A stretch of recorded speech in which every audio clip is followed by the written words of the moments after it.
Welcome, jesters. All right. The question going around, the blue button, the red button, to catch anyone up who is not familiar with this.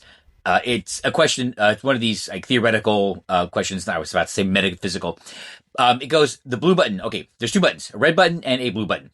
If the majority of people press the blue button, everybody lives, right? If a majority of people press the red button, only the people that press the red button lives. Okay. And I think this is supposed to be some sort of psychological trap. I think it was very intentional that the colors red and blue were chosen. Yes, collectivism versus freedom and all that kind of stuff. And, I sort of realized, because this went around a few days ago, maybe it's been percolating for a while, but I don't think it has become as big a thing as something like this would normally become, because I only saw it once or twice on X. Because I think our friends on the left are genuinely confused by this. Or more specifically, they actually cannot rationalize this question, right? Because they're caught in a loop, a kind of a doom loop, right? And it makes sense because it's only two questions. It's a binary choice. And remember, they only have one step of reasoning. So they're literally just switching back and forth on what they would do, between the two choices. And it's because the red button, the red button is the choice. I mean, for us, rational people, it's obvious you would hit the red button because that's the guaranteed method of survival, right? So the question is, why would anybody press the blue button? And they're caught in this notion of collectivism, right?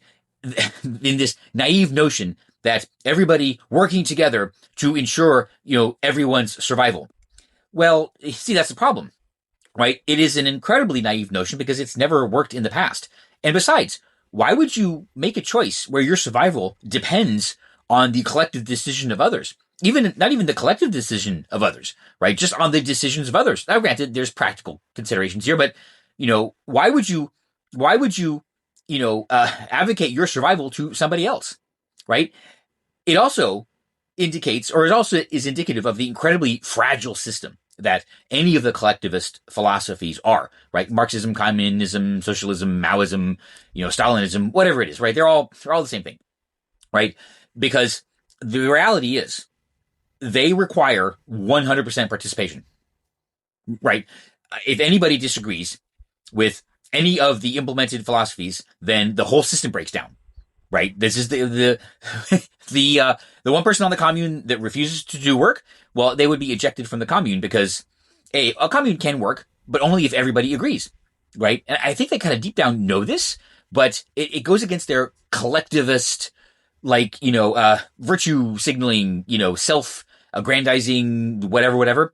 So yeah, I think they're generally stuck on what to do here. But, right, there's another part to this. I talked about the four types of Democrat voters, right?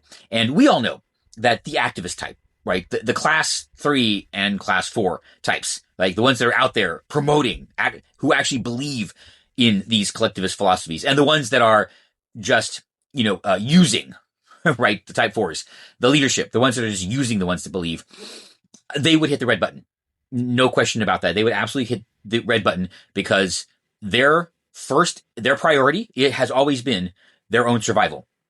In every socialist leftist system that we've seen out there, communism, whatever, the elites, the activists, the ones promoting this, they're always fine.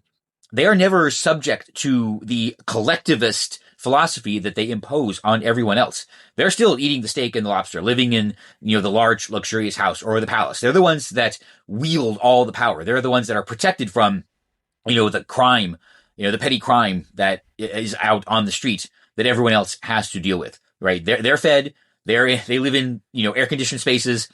They have internet probably. They are totally, totally fine. So yes, they would absolutely press the red button, and then they would promptly go out and try to kill everyone else who pressed the red button, right? This is what's happened every other time in history, and we have no reason to believe they wouldn't do it again. So to us, yes, it is very simple.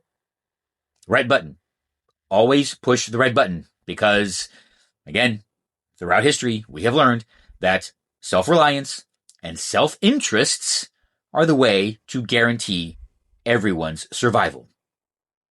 Deep down, they know I'm right.